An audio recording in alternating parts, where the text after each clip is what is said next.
Nah, tema yang saya siapkan adalah fakta kegagalan pelaksanaan Undang-Undang RI nomor 21 tentang otonomi khusus Papua tahun 2001 oleh pemerintah RI selama 20 tahun sejak 21 November 2001 sampai dengan hari ini 19 November 2021. Rakyat Papua mati di atas Gunung Emas. Oleh saya, Markus Haluk, Jayapura, West Papua, 19 November 2021. Bapak, Ibu, Saudara-saudara sekalian, saya akan baca apa yang ada di sini. Silakan sesuaikan. Itu beberapa orang yang bisa saya ambil bahwa Otsus di Papua berhasil, tidak gagal. Nah itu. Jadi kalau dilihat gagal, ya silakan, itu hak setiap orang juga bisa melihat. Jadi kalau ada melihat gagal silakan, tapi yang berhasil juga ada. Tidak bisa kita bilang gagal semua, tapi itu kan beberapa orang. Begitulah. Bahwa tidak benar bahwa itu gagal. Tapi masih ada keberhasilan di sana. Kalau ada kurang di sana sini, ya itu tidak salah. Tapi kekurangan itu bukan berarti kegagalan. Sudahkah pemerintah pusat melindungi segenap bangsanya? Begitu banyak. Bangsa itu terdiri dari suku bangsa loh ya.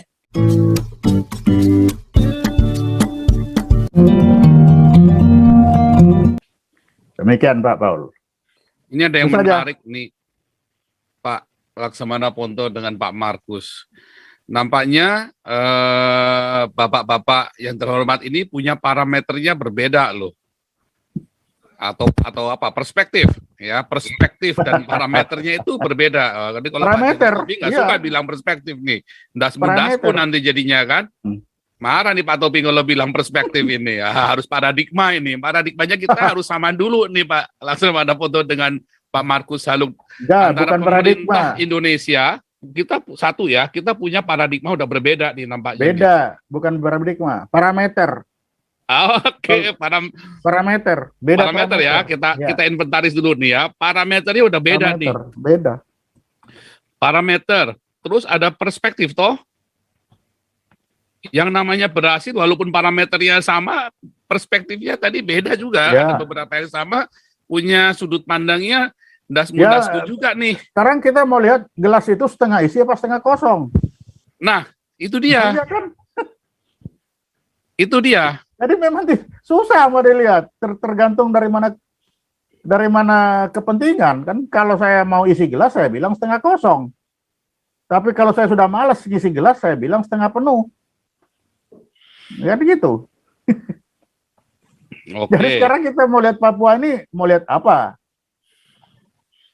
Nah, kan tinggal begitu. Kalau kita mau lihat ke depan itu baik, ya mari kita masih setengah kosong Papua, masih berhasil dia. Menarik Nah, nih kan ya. kita mau lihat optimis atau tidak, itu saja. Tadi itu. Tinggal lihat dari sikap optimisme atau tidak. Kalau saya optimis kok. Setiap perbuatan itu sedikit pun ada hasilnya. Nah itu. Jadi gelas itu walaupun sedikit itu setengah isi. Walaupun orang bilang itu setengah kosong, ada setengah isi. Itu. Ada yang menarik ini Pak. Tapi sebenarnya mungkin Pak Markus Haluk menanggapi dulu nih tadi perspektif yang berbeda ini. Bagaimana menurut Pak Markus Haluk ini? Terima kasih. Apa bedanya tadi kan? Ada paradigma, saya bilang paradigma tadi ya. Kalau Pak Ponto bilang parameter dan perspektif beda. Kalau menurut Pak Markus Haluk bagaimana ini? Ya, itu kan apa yang Pak Ponto sampaikan kan itu 5 orang punya pandangan tadi kan. Nah, ya. Jadi kalau kita bisa riset berapa yang tolak dan berapa yang bilang sukses di media online, pasti itu ya mudah aja itu. Jadi saya tidak bisa tanggapi itu karena itu pandangan itu harus dilihat secara utuh dalam konteks mana dia bicara. Ya, perspektif. Namun kan ada. Dan mereka adalah pejabat yang hasil dari pilkada, toh, Pak Markus? Ya itu kan beberapa yang lain mengatakan, misalnya ada anggota DPR, Pak Freddy Numberi dengan dari Pak Frans Maniagasi dengan Ibu Adriana kan, yang Pak Ponto bacakan. Ya. Nah itu kan kajian komprehensifnya LIPI itu kan menemukan ada 4 akar masalah. Bagaimana dari kajian Pak Porotma yang begitu menyatakan adanya marginalisasi diskriminasi dari hasil otsus, terus Pak bisa ambil hanya bagian tertentu dari pandangan Ibu Adriana. Iya, karena dilihat kan berhasil atau tidak, bukan ada masalah atau tidak kan. Memang kalau ada masalah, tapi kan berhasil. Kan begitu, mobil itu sampai di tujuan, walaupun ada masalah ban pecah dan lain-lain. Memang diakui masih banyak kekurangan sana-sini, betul banyak. Makanya diperbaiki, yang kurang-kurang kan diperbaiki. Pak Freddy juga sama melihat banyak kurangnya.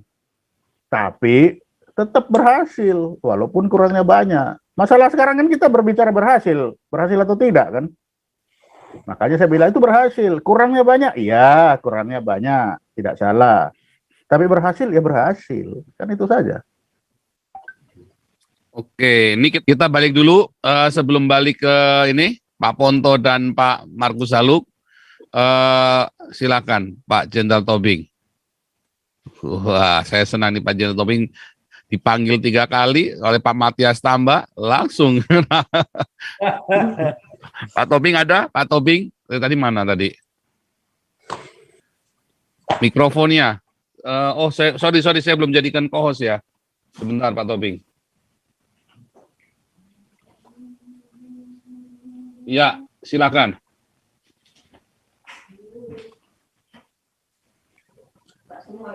Baik, selamat malam semuanya ya. Selamat malam. Saudaraku sebangsa dan seair. Saya tadi udah tidur dipanggil-panggil. Jadi kalau ada 2 orang yang bertikai, maka perlu ada penengah sebagai wasit. Wasit itu harus lebih tahu tentang kedua-duanya. Jadi ini kita diskusi ini aneh kalau menurut saya ya. Anehnya kok yang dipersoalkan otsusnya.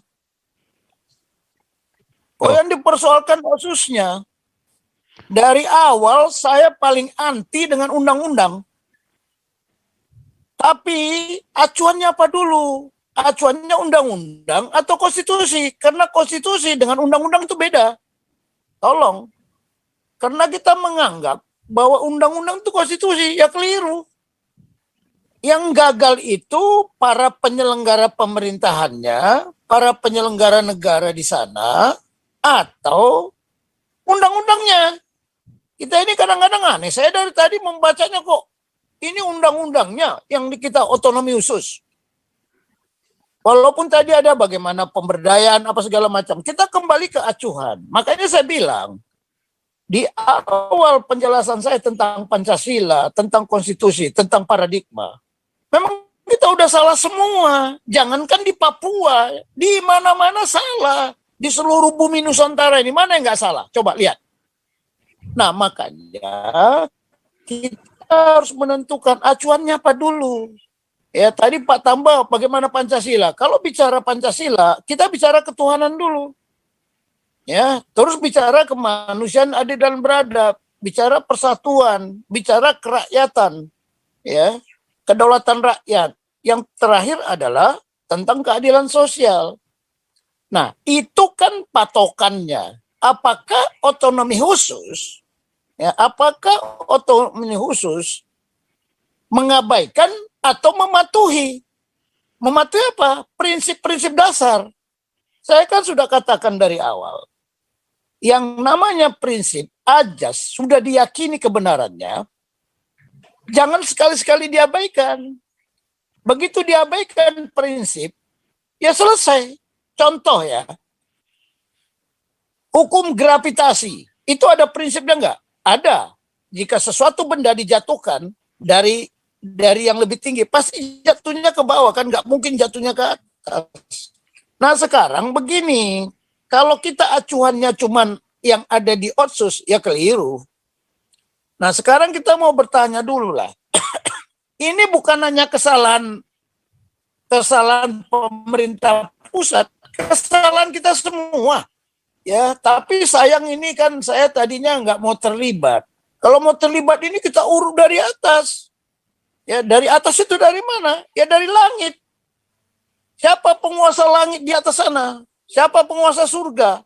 Nah, kita kan selalu merasa bahwa kita yang memiliki bumi ini, oh nggak ada. Kalau kita pakai prinsipnya Tuhan, Tuhan yang menciptakan bumi, kita ini hanya status sip. Hanya diberi kesempatan tinggal. Nggak ada, semua ini hartanya Tuhan. Emas yang ada, apa yang ada itu Tuhan punya. Kalau kita bicara apa? Bicara kita ada patokannya.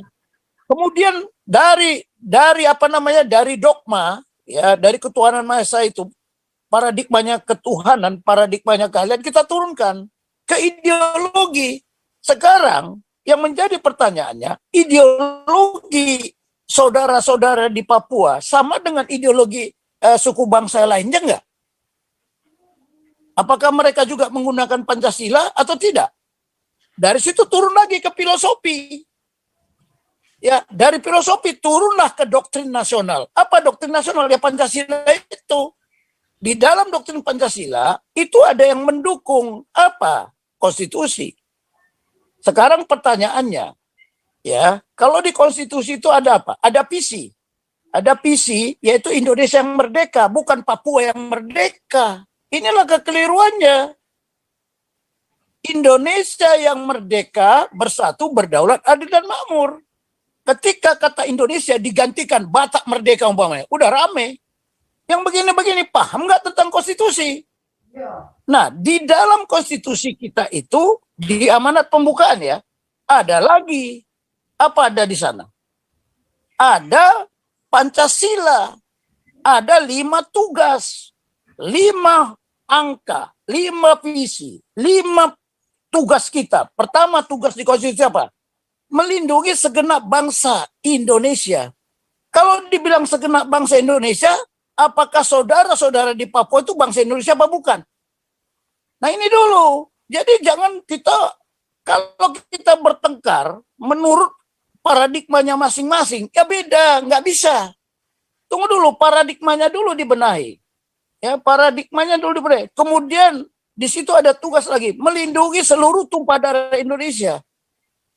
Nah, apakah Papua masuk seluruh tumpah darah Indonesia apa bukan?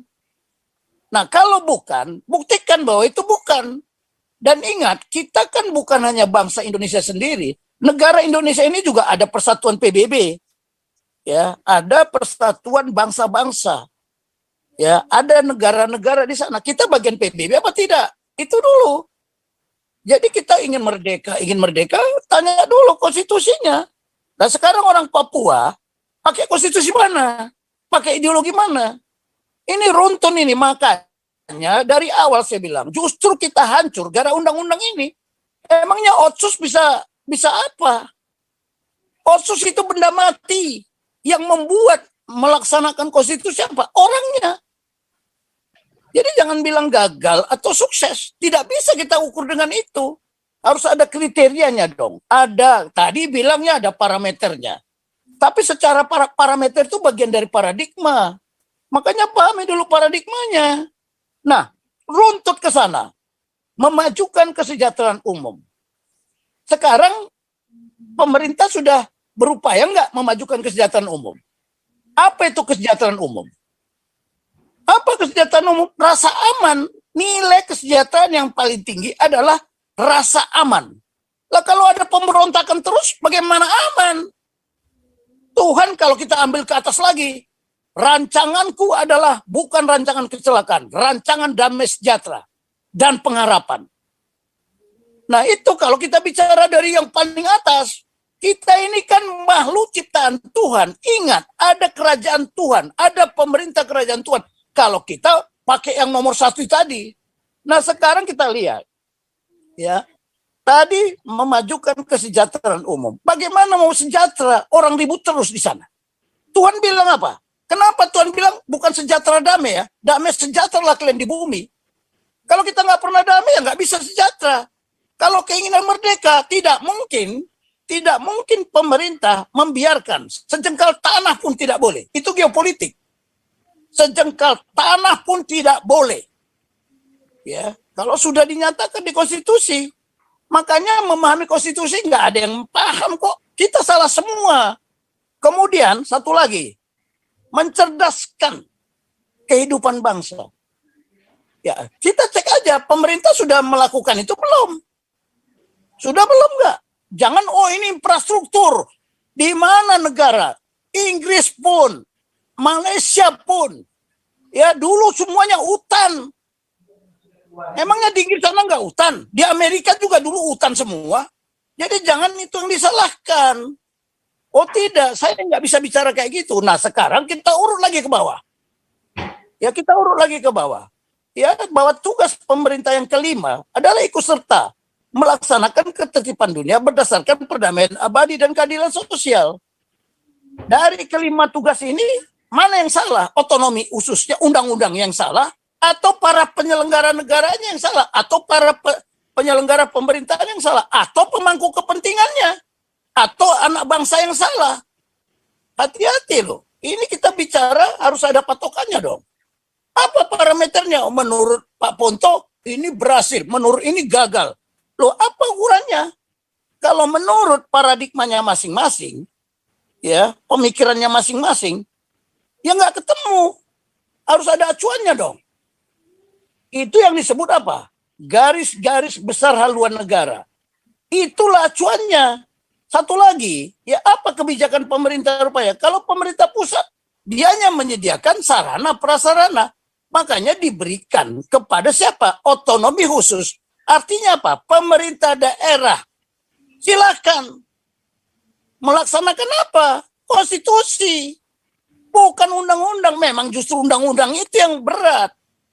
Justru undang-undang itulah yang bikin kacau. Itu siapa yang bikin itu? Ya sesungguhnya itu. Mari kita buka, cek dulu satu persatu. Ingat, terus dari situ turun lagi. Ya strateginya bagaimana? Strategi mana? Saya bilang kan dari kemarin. Ngerti nggak? Siapa yang ngerti ngomong strategi di sini? Harusnya bagaimana memposisikan ya seluruh anak bangsa yang ada di Papua. Berdiri sama tegak, duduk sama rendah dengan suku bangsa lainnya. Caranya gimana? Sudahkah pemerintah? Sudahkah para penyelenggara? Jangan bersandar kepada pusat terus. Lah di mana orang-orang Papua? Saudara-saudara di Papua, dia sudah berpikir nggak? Karena mereka tidak satu visi, tidak satu misi, tidak satu konstitusi, ya repot. Tidak, apalagi tidak satu ideologi. Apakah ideologinya sama dengan ideologi Pancasila? Oh ya enggak. Kenapa? Why? Itu jawaban yang harus dijawab. Jadi udahlah.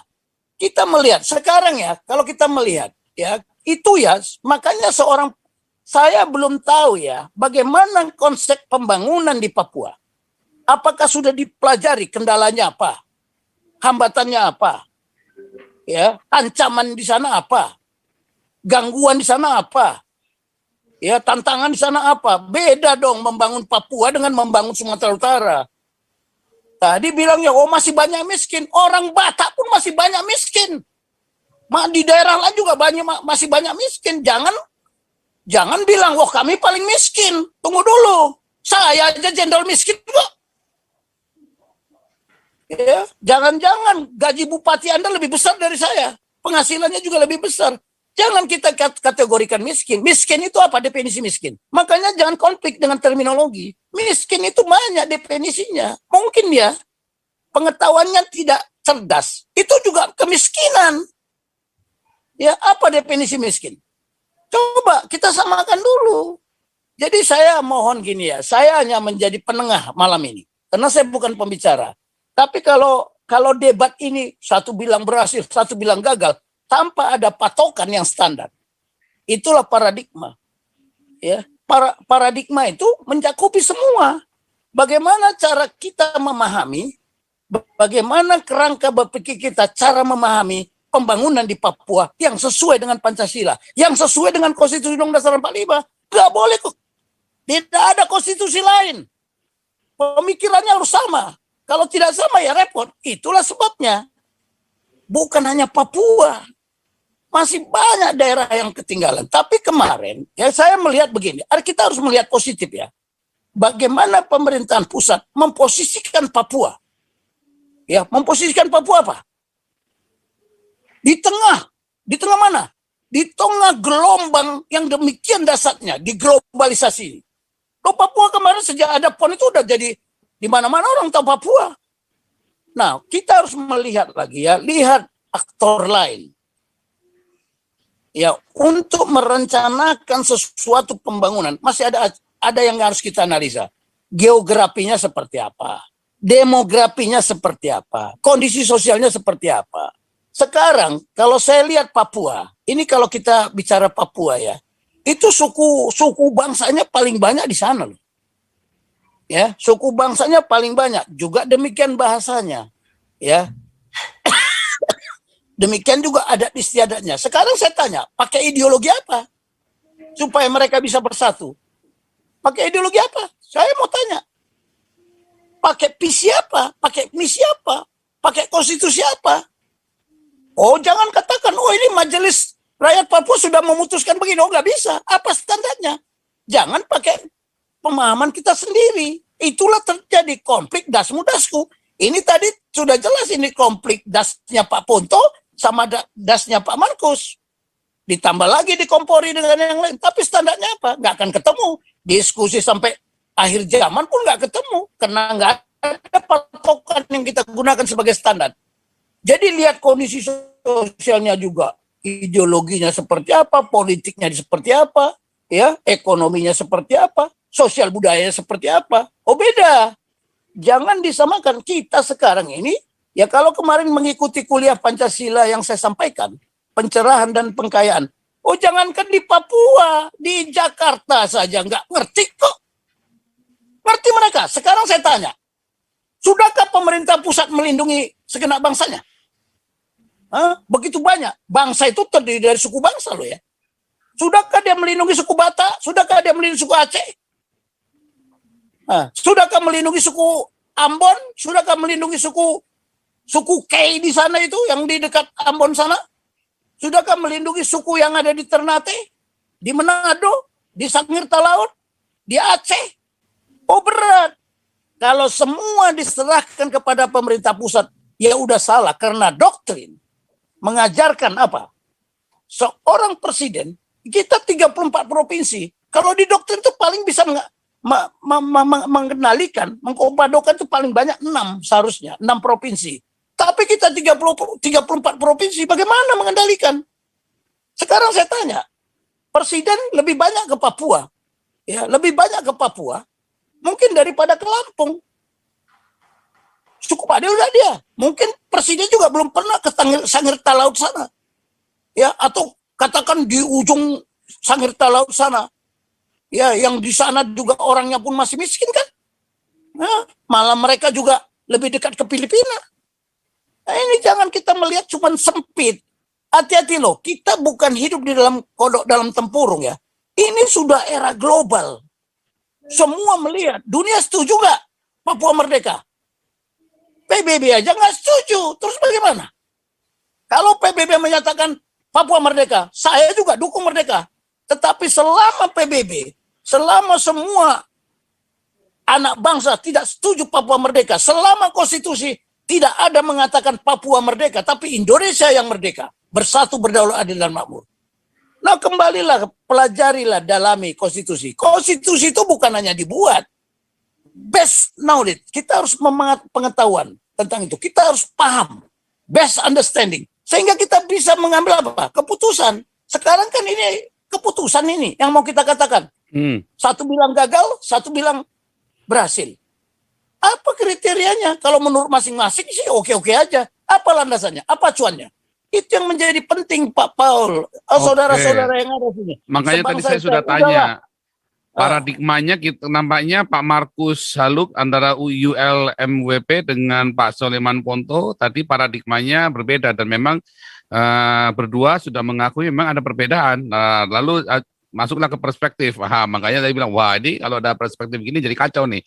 Coba kita hold dulu Pak Jenderal. Ini ada Pak Pendeta Max Lawalata nih. Wah ini namanya Pak Max ini perlu saya ikut. tambahkan sedikit.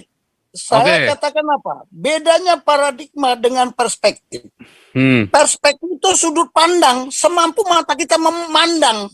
Ya, tadi sudah saya sampaikan itu tadi. Itu. Kalau paradigma itu komprehensif, holistik, dan integral. Apa artinya komprehensif, holistik, integral?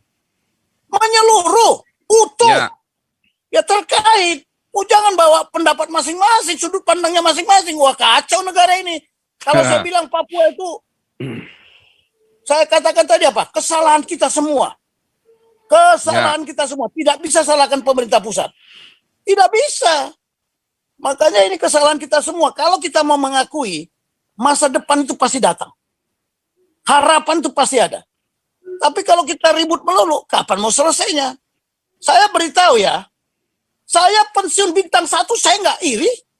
Bahwa orang Papua ada yang bintang 3 pensiun, berapa sekarang orang? Kurang adilkah itu? Jadi jangan bilang tidak mencerdaskan, tidak memajukan, sudah diposisikan. Cuman masih ada yang ingin merdeka. Selama dia melanggar konstitusi, tidak ada HAM. Ingat itu. Selama dia melanggar konstitusi, itu tidak ada HAM. Pengkhianat. Saya kasih tahu aja, kita pakai konstitusi mana?